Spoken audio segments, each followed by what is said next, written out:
महात्यागी। बल्कि जब वो आने लग गया भगवान बुद्ध के पास, तो उसकी अगवानी के लिए भगवान बुद्ध कुछ दूर तक जाकर एक वृक्ष उसी होकर वो आवेगा, वो जान गए। एक वृक्ष के नीचे जाकर बैठिए और वहीं पर दोनों में मिलाप हुआ। तो खैर उन लोग का इतिहास अलग है, बड़े बड़े योगी लोग हुए हैं। यही बात है, बहुत कठोर काम करने वाले बहुत कम हैं। अगर कोई करते हैं तो कौन मना करता है, करो। नहीं, सहज सहज सरल सरल में करोगे तो संतों को बताया हुआ करो। कहते हैं कि योग सबसे होने योग्य नहीं है। मैं कहता हूं कुछ योग को आप नहीं जानते हैं तब ऐसा कहते हैं, जो सबसे होने योग्य। ध्यान योग सबसे होने योग्य, हर भी जोगता रहेगा और एक अक्षर का ज्ञान भी नहीं रखेगा तब भी ध्यान कर सकेगा। बता दो ऐसे करो, करने लगेगा। हाँ, सत्संग के द्वारा उसको श्रद्धालु बनाओ, उसको ज्ञानवान बनाओ। तो वह अव्यक्त तत्व को पहचानने के लिए कहीं बाहर जाना होना नहीं है, और वह पहचानने का काम जो है वही काम ईश्वर की भक्ति है। भक्ति तो भजन करने को, सेवा करने को कहते हैं। तो भगवान की सेवा क्या कीजिएगा, बस गुरु नानक देव ने बहुत अच्छा कहा, ऐसी सेवक सेवा करे, ऐसी सेवक सेवा करे जाका जीव तिस आगे धरे। ईश्वर की सेवा सेवक इस तरह करे कि वह जिसका जीव है उसी के सामने अपने को धर दे। यह स्थूल सूक्ष्म कारण महाकारण इत्यादि सब जड़ के आवरणों से पार होकर तब अपने को रख देना, पार करके अपने को रखना, यही हुआ जिसका जीव तिस आगे धरे। यही आत्मनिवेदन हो गया। यह बड़ी भक्ति है। शंकराचार्य ने कहा है कि आत्म अनुसंधान को ही भक्ति कहते हैं। यही भक्ति है। इस मार्ग पर चलो, ये अंदर का मार्ग है, उस अंदर के मार्ग पर चलने को भक्ति कहते हैं। यह मार्ग सबके लिए एक ही मार्ग है और सिवाय इस मार्ग के किसी मार्ग से असल ईश्वर स्वरूप को प्राप्त कोई नहीं कर सकता, न आज तक किया है। मुझको ख्याल बड़ा मजबूत हो गया, विचार बड़ा मजबूत हो गया। इस पर जितना जो कोई हमसे बातचीत करना चाहे उतना हम बातचीत कर सकते हैं और फिर हम सिद्ध कर दें कि यही रास्ता है, कोई रास्ता नहीं। हम इतने दृढ़ हैं इस बात में। और सब राम उपासक कृष्ण सब ठीक। ये उपासना के द्वारा मन में पवित्रता आवेगी, मन का कुछ संभाल होगा और उस योग्यता को पाकर तब आप इसमें चल सकेंगे, बिना इसमें चले नहीं हो। अरे मार्ग कहते हैं रास्ता को, मार्ग कहते हैं रास्ता को, रास्ता कहते हैं वकील को। समझिए विद्वान लोग, क्या है वकील? है मोटी वकील है रास्ता, जिसका एक छोर एक स्थान पर है, दूसरा छोर दूसरा स्थान पर है। और उस वकील पर चलते चलते यात्रा करे कोई तो रास्ता में चलता है और फिर जहां पर पहुंचने का है तहां पर पहुंच जाए उस वकील से, उस रास्ते से। यहां क्या है? एक तो आप अपने शरीर में है ही हैं, ईश्वर सब व्यापक होने के कारण आपके शरीर में है ही है। आप अगर चलेंगे ईश्वर की ओर तो आपको शरीर से बाहर जाने की जरूरत क्या है? जो वस्तु आपके घर में है उस वस्तु को आप अपने घर में सहज में पा सकते हैं। आपको तो अंतर अपने शरीर के अंदर अंदर चलना है, बाहर तो कुछ लेना नहीं है। एक तो यह बात। दूसरी यह बात कि मार्ग पर चलने वाला कहाँ है, क्या प्राप्तव्य है? मार्ग पर चलने वाला जीव आत्मा है और प्राप्तव्य है क्या? ये महाप्रभु परमात्मा, वही प्राप्तव्य है। तो इस शरीर में मार्ग कहाँ से शुरू होगा? जहां जो बैठा होता है वहीं से मार्ग शुरू होता है। हम सब यहां जहां बैठे हैं अगर उठेंगे, ये भले कहेंगे कि पंडाल के अंदर से आए हैं, लेकिन जहां जो बैठे हैं वो चलेंगे तो वहीं बैठने का स्थान से ही चलेंगे। कोई आगे बैठे हैं, कोई पीछे बैठे हैं, तो वहीं स्थान। लेकिन पंडाल एक पंडाल है, पंडाल के अंदर से आते हैं, ये कहना पड़ेगा। और जहां बैठे हैं वहीं से रास्ता शुरू है। इस शरीर के अंदर ये जीव आत्मा का कहां बैठे? तो तीन अवस्थाओं में यह चेतन आत्मा एक स्थान से दूसरे स्थान पर जाती आती रहती है और उसी के कारण से, उसी जाने आने के कारण से चेतन आत्मा को अलग अलग अवस्था प्राप्त होती है। अलग अलग अवस्था प्राप्त होने के कारण अलग अलग ज्ञान होता है। जैसे भी आप जगे हुए हैं, इस शरीर के अंदर कोई एक खास स्थान है जहां आप रहते हैं तो जगने की अवस्था में रहते हैं। यहाँ उस स्थान में रहने से आप अवश्य ही जगने के स्थान पर रहेंगे।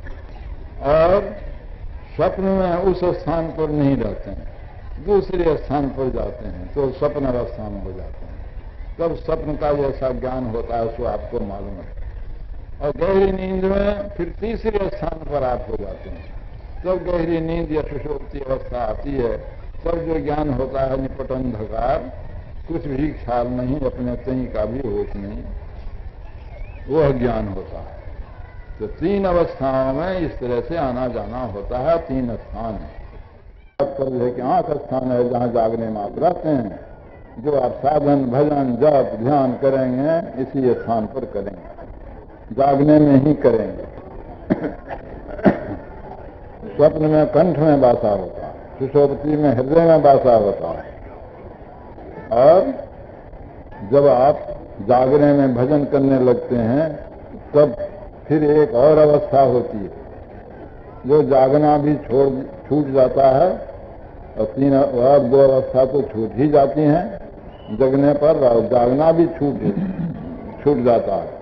तो जगना छूटकर फिर नीचे नहीं, ऊपर की ओर का निशाना रहता है, ऊपर, आंख से ऊपर।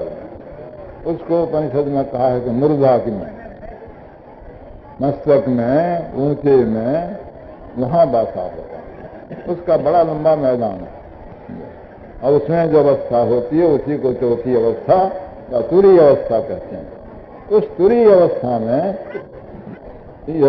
जो कि तुरीय अवस्था में जाता है तो स्थूल आवरण से पार हो जाता है, और उसी के अंदर गुजरते गुजरते सूक्ष्म कारण महाकारण सब पार होकर केवल चेतन अवस्था में आता है। यह अंतर का मार्ग है, और यह मार्ग ईश्वर तक लगा हुआ है। कहाँ जाने का रास्ता? ईश्वर तक जाने का रास्ता। किसके लिए रास्ता? जीवात्मा के लिए रास्ता। कहां से उस रास्ता का आरंभ? आंख के स्थान से उस रास्ते का आरंभ। कोई कहे कि हम आंख के स्थान में नहीं रहते, हम पथरे में रहते हैं, ये बेचारा नहीं जानता। हम नाक में रहते हैं, हम कंठ में रहते हैं, ये जागने की अवस्था में गलती है, वो नहीं जानता। अपने सोच के देखें ना वो कहाँ रहता है। अरे ये तो मानना ही पड़ता है कि अपने शरीर के अंदर में रहते हैं। तो कहाँ रहते हो? तो शरीर के अंदर में देखो। शरीर के अंदर में देखने के लिए क्या किया जाए? बाहर देखना छोड़ दो, बाहर के सब ख्यालों को छोड़कर बाहर देखना छोड़ दो, तो आंख बंद कर लो। आंख बंद करके पूछो कि मैं कहाँ हूं, जवाब अपने ही आता देगा कि मैं अंधकार में हूं। इससे बेसी बात कोई कहे, इससे उल्टी बात कोई कहे, मानने योग्य नहीं होगा। और वो अंधकार कहाँ है? तो हमारी दृष्टि जहाँ है। आंख बंद करने से दृष्टि कहाँ है? तो पलक के अंदर, आंख ही के अंदर में है। वहां अंधकार मालूम हो रहा है। उस अंधकार में बसा है तो आंख में बसा है। इस तन में मन कहाँ बसत है? शरीर साहब में इस तन में मन कहाँ बसत है? निकट जाए कही ठाव, गुरुगम है तो समझ ले, नाचर कर गुरु और नैनो माही मन बसे, निकट जाए न उठाओ। सदगुरु ज्ञान बताइया सब संतन से मो। यहां से रास्ता शुरू होता है। ईश्वर के पास जाने के लिए यहीं से रास्ता पर चढ़ना होगा। जो इस रास्ते पर चढ़ेगा, इसका पहला छोर पकड़ेगा, न वो जागने में रहेगा, न सपनाने में रहेगा, न गहरी नींद में रहेगा। उसकी चौथी अवस्था वहीं से है।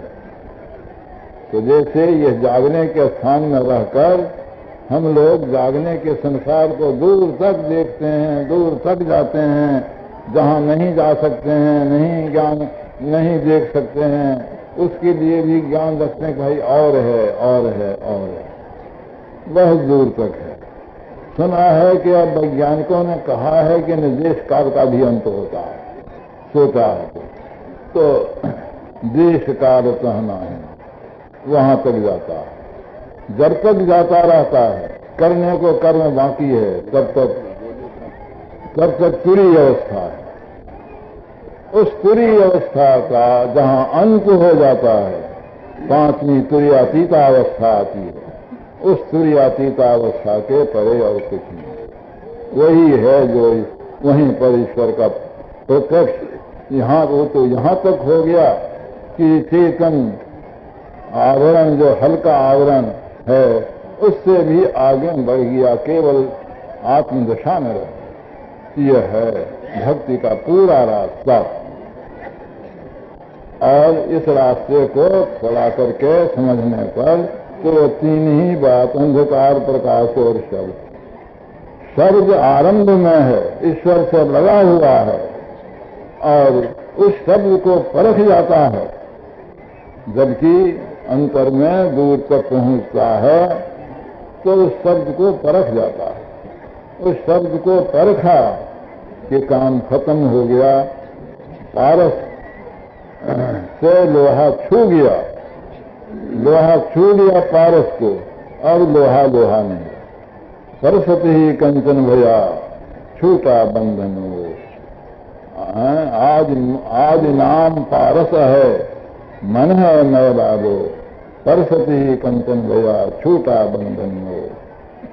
यही बड़ाई शब्द की जैसे चुंबक भाव, बिना शब्द नहीं उबरे केता करे उतार।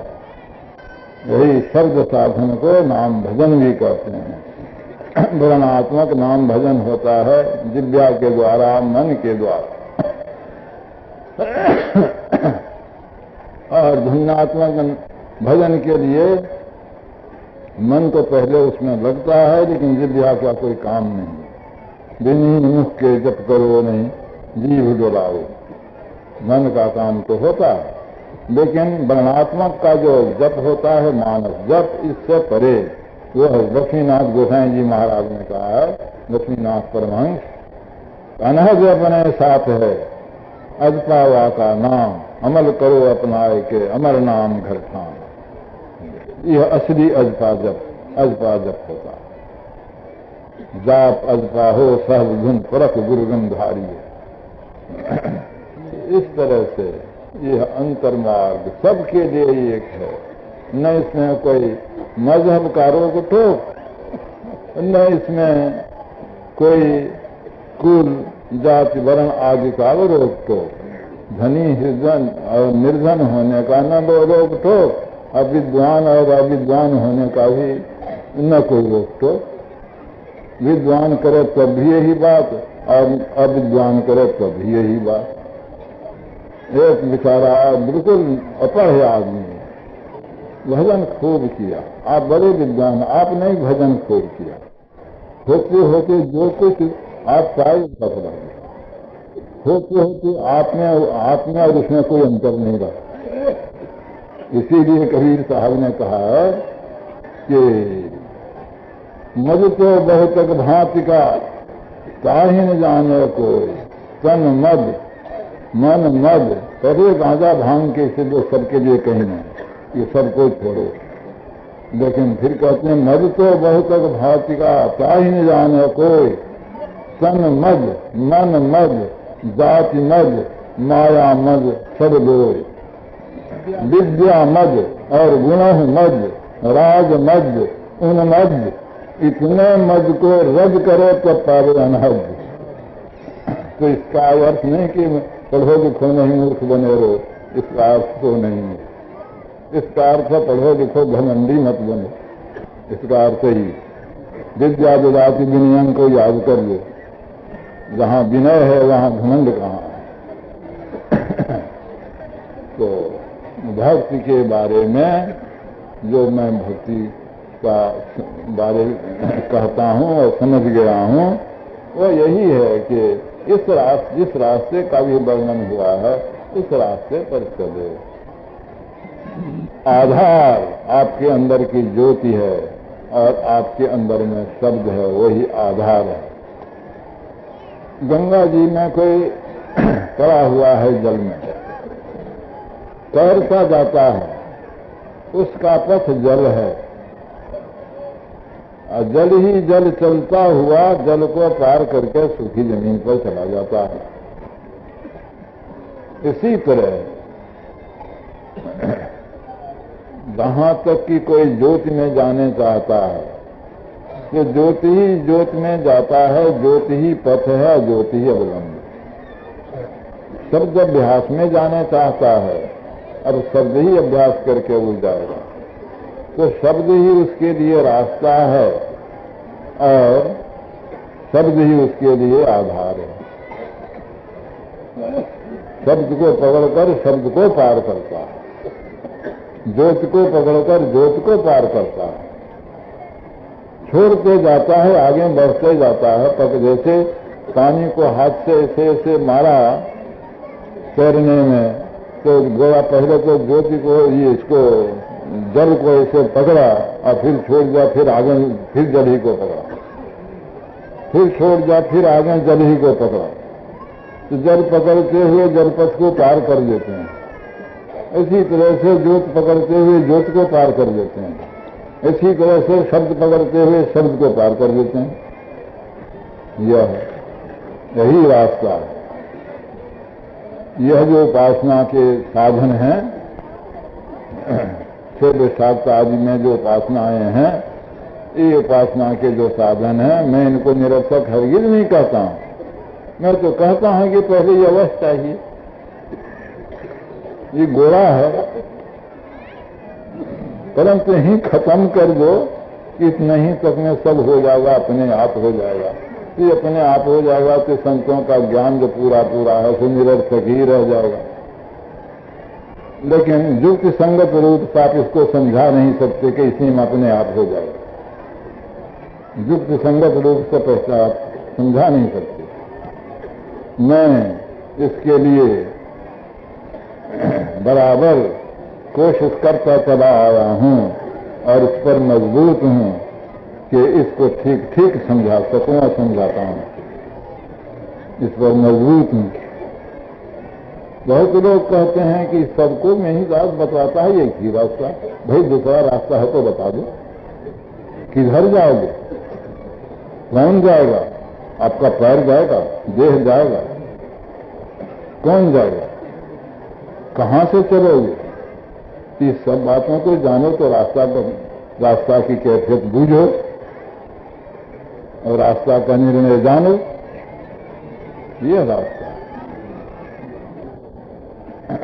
तो चाहिए कि इतना पवित्र कर्म करने के लिए, इस पवित्र कर्म में आपको बाहरी चीज कुछ नहीं लेना। बाहरी चीज कुछ नहीं लेनी है, कुछ नहीं लेते हैं बाहर से। जब तक स्थूल काम में रहते हैं तो प्राणायाम किया तब भी बाहर का वायु लिया। ये बाहरी चीज कुछ नहीं लेते। अगर ध्यान किया मोटे रूप का तो बाहर का रूप रंग लिया। लेकिन कोई मंत्र जपा तब भी बाहर का कोई शब्द लिया, वो आप जपते हैं। लेकिन इसमें जबकि आप वो सब करके आगे बढ़ते हैं तो ये सब आपको कुछ नहीं देना। अब नहीं आगे बढ़ते हैं तो आप असली तत्व को नहीं पाते हैं। और आगे बढ़ने के लिए चलते हैं तो मोटे मोटे कामों को आपको पहले करना पड़ेगा, अवश्य करना पड़ेगा। संतों के वाणी में है।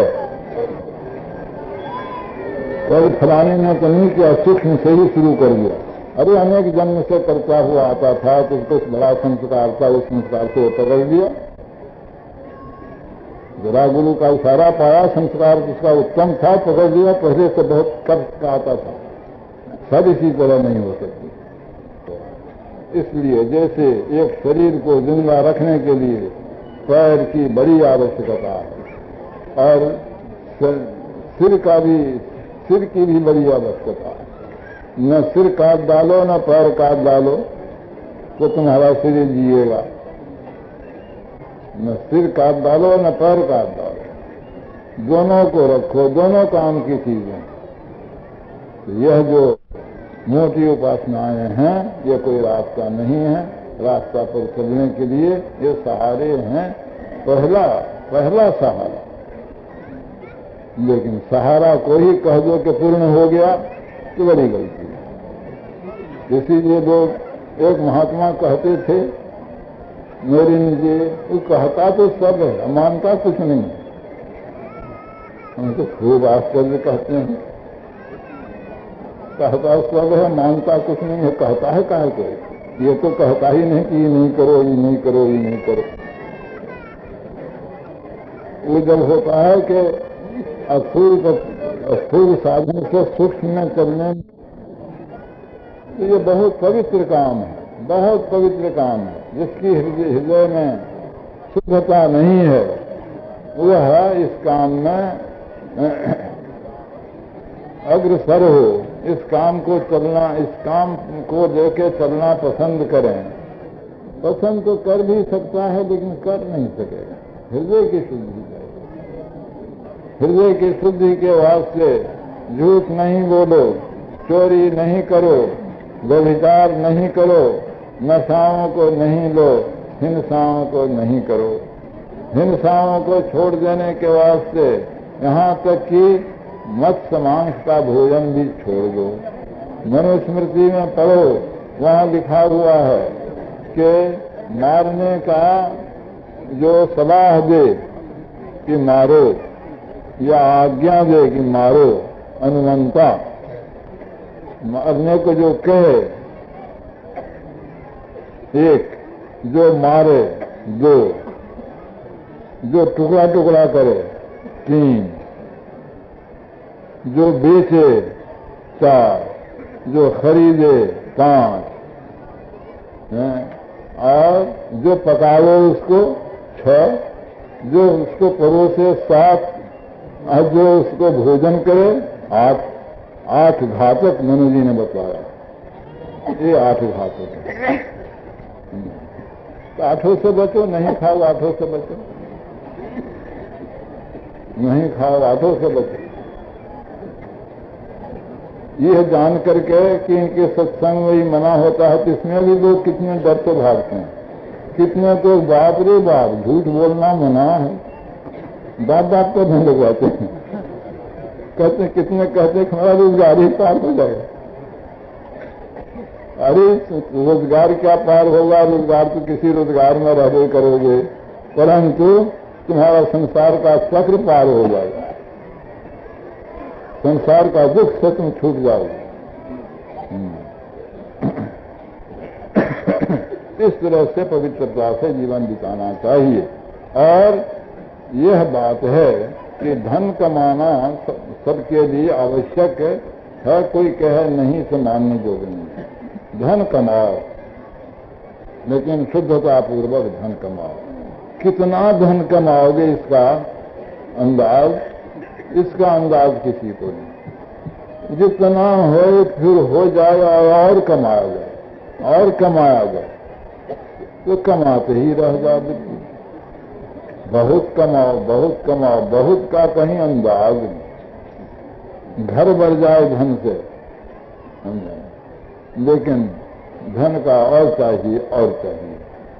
ये जो तृष्णा और लालच है, इसको कम कर देना चाहिए। जो थोड़े में संतोष कर सकता है वह साधन कर सकता है। जो थोड़े में संतोष नहीं करता है, जिसकी तृष्णा बढ़ती जाती है, जिसको लोभ लालच ऊंच नीच स्थानों में डुबाता रहता है, उससे ये काम होना अवश्य ही बड़ा खराब है। वो खराब ही समझेगा इसको।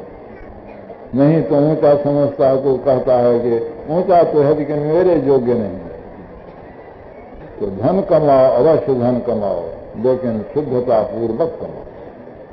लगता तो थोड़ा पहन कर रहा जाए, बढ़िया बढ़िया कपड़ा पहनने का शौक छोड़ दिया जाए। लगता कपड़ा टुकड़ा टुकड़ा पुराना धुराना पहनने के बाद धन है वही पहन के संतोष में रहा जाए, ये बहुत बढ़िया। और बढ़िया बढ़िया कपड़ा हम पहने, इसके लिए खरीदने के वास्ते धन बहुत जमा होना चाहिए। शुद्धि अशुद्धि का ख्याल छोड़ के धन जमा कर रहे हैं। देह को ढांका बढ़िया कपड़ा से, मन को गलीज में डाल दिए, खराब कर दिया। यहाँ क्या दृश्य है, एक यहाँ सीख लेना चाहिए। जिनको पंडाल में सोने के लिए स्थान नहीं मिलता है, एकदम लोग घमासान सोए हुए हैं, जिनको और कोई मकान यहाँ कोठी यहाँ खाली नहीं है, कुछ नहीं मिलता है, ये कड़ाके की जाड़े का दिन है, अब इसमें बाहर ही सो जाते हैं। हमने तो अपने से निकल कर देखा नहीं, लेकिन लोग कहते हैं कितने बाहर ही सोए हुए हैं, बाहर ही सोए हुए हैं। तू कैसे सो जाते हैं?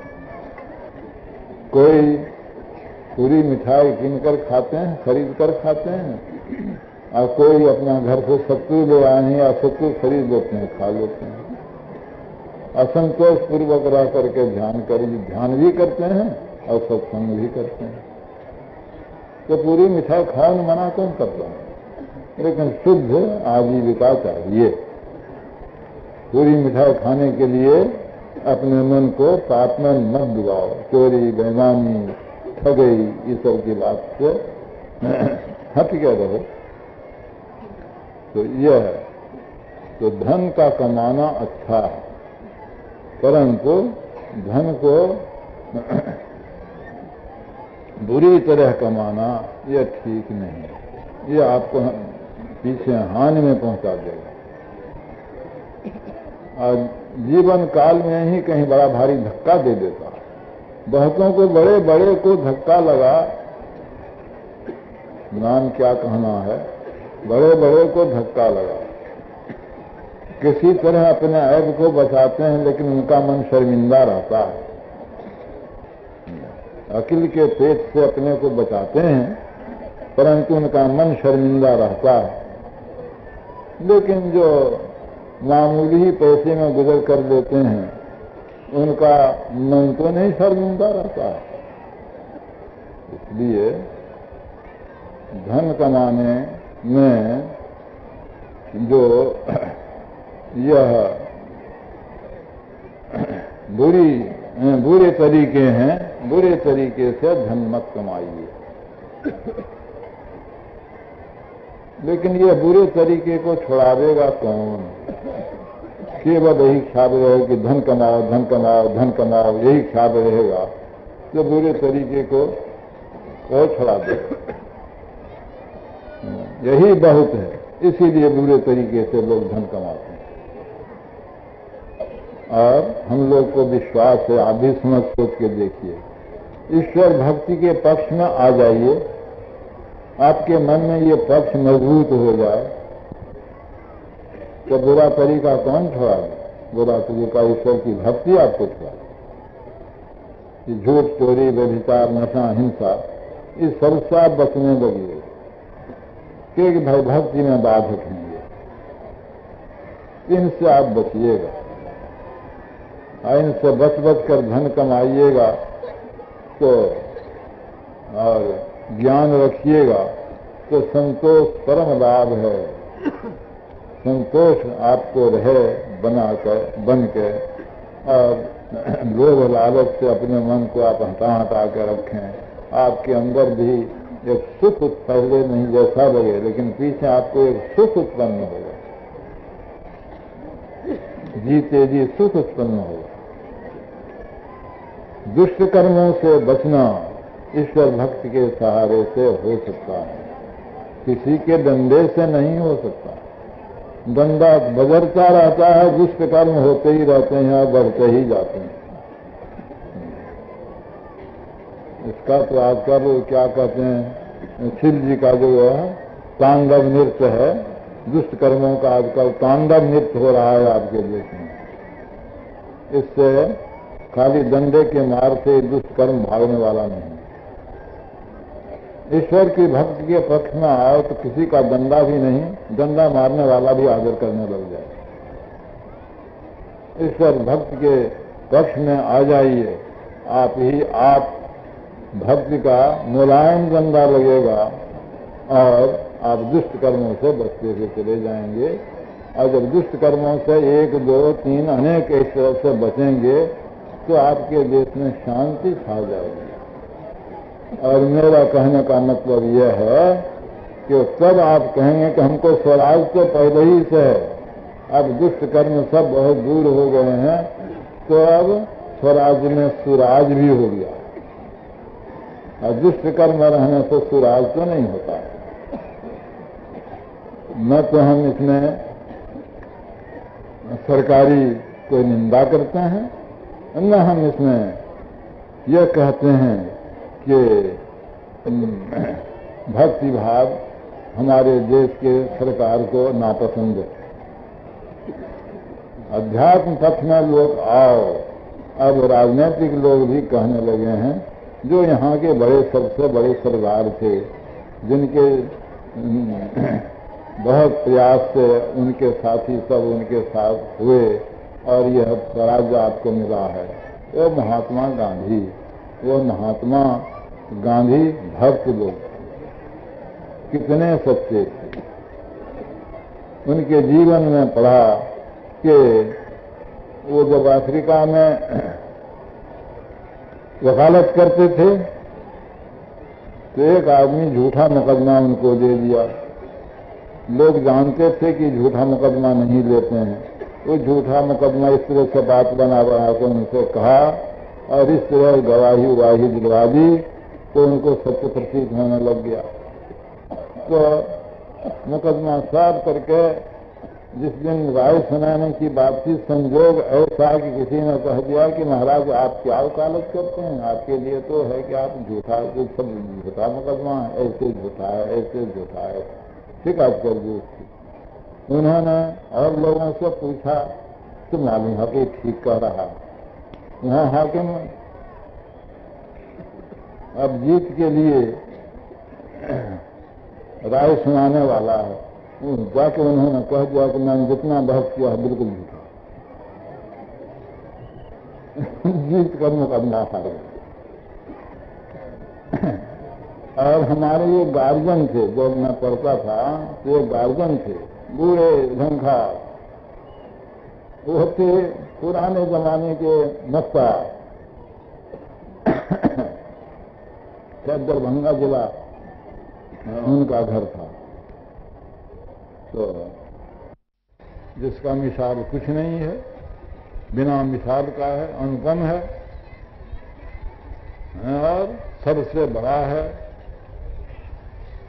ऊंचा है, उसके पास जाने के लिए वो सुनोगे तो खाली सुन करके ही आनंदित बनोगे सो नहीं, आनंदित बनते जाओगे, उसके पास जाते जाते पहुंच जाओ। हमेशा कीर्तन होता, इसलिए ईश्वर की भक्ति कीजिए और इस तरह समझिए। यहीं तक ये सब कह के खत्म किया आज का सत्संग।